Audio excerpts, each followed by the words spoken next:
సిద్దిపేటలో నిర్వహించిన దసరా సంబరాల్లో పాల్గొన్నారు మాజీ మంత్రి హరీష్ రావు. విజయదశమి సందర్భంగా ప్రత్యేక పూజలు నిర్వహించారు. జమ్మి చెట్టుకు పూజలు చేసి అందరికీ మంచి జరగాలని ప్రార్థించారు. అనంతరం అమర్నాథ్ సేవా సమితి భవనానికి శంకుస్థాపన చేశారు.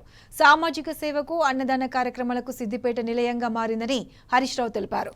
సిద్దిపేట అంటే సేవకు మారుపేరని ప్రశంసించారు.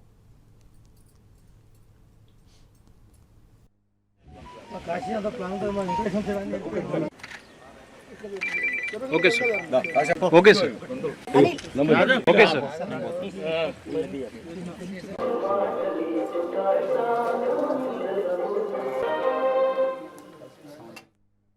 విజయదశమి శుభాకాంక్షలు. ఈ విజయదశమి మీకు మరెన్నో విజయాలను అందించాలని, మీ అందరి కోరికలు నెరవేరాలని ఆ అమ్మవారిని మనసారా ప్రార్థిస్తూ, ముఖ్యంగా తెలంగాణ రాష్ట్రం మరింత అభివృద్ధి పథంలో నడవాలి.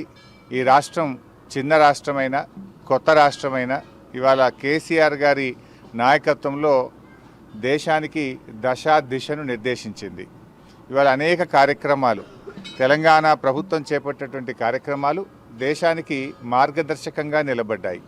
అది మిషన్ భగీరథ కావచ్చు, అది రైతు బంధు పథకం కావచ్చు, అది 1962 కావచ్చు, అది మిషన్ కాకతీయ ద్వారా చెరువుల పునరుద్ధరణ కార్యక్రమం కావచ్చు. ఏదైనా ఇవాళ దేశానికి తెలంగాణ మార్గదర్శకంగా నిలబడడం చాలా సంతోషం.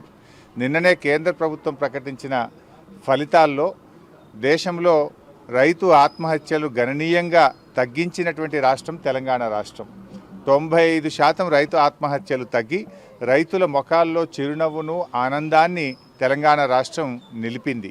ఇది ఇంకా బాగా ముందుకు సాగాలి, మరింతగా రైతు విజయాలు సాధించాలి, రైతులకు మరిన్ని మంచి కార్యక్రమాలు ప్రభుత్వం జరిపించాలని చెప్పి ఆ అమ్మవారిని మనసారా ప్రార్థిస్తూ మరొక్కసారి రాష్ట్ర ప్రజలందరికీ విజయదశమి శుభాకాంక్షలు.